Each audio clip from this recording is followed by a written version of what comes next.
યુદ્ધને કારણે પેટ્રોલ ડીઝલમાં જે અછત થઈને એનો ખાડો પૂરવો બહુ મુશ્કેલ હોય છે, ત્યારે સરકાર હવે ડીઝલમાં આલ્કોહોલ અને ગેસની અંદર ડીએમઈ એડ કરવા એટલે કે ભેળસેળ કરવા માટેની તૈયારી કરી રહી છે, જેને એક પ્રકારનું મિક્સિંગ કહેવાય છે.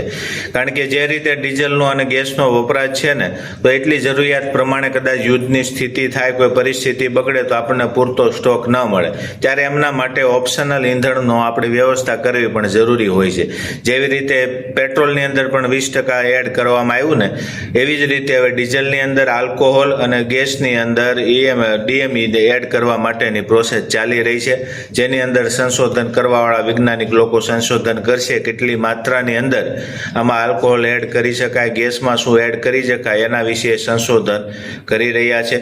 તમે પણ માહિતી હોય તો સરકારને તમારું સજેશન આપી શકો છો. પણ આવનારા સમયમાં જે રીતે ઈંધણ છે તો સોલાર તરફ વધારે વળવું પડશે, અથવા કોઈ પણ ઓપ્શનલ ઇલેક્ટ્રિક છે વગેરે એ સિવાય કોઈ ઓપ્શન શોધવો પડશે. કારણ કે જ્યારે આવી યુદ્ધની પરિસ્થિતિ આવે ને, ત્યારે આપણે નિસહાય બની જતા હોઈએ છીએ.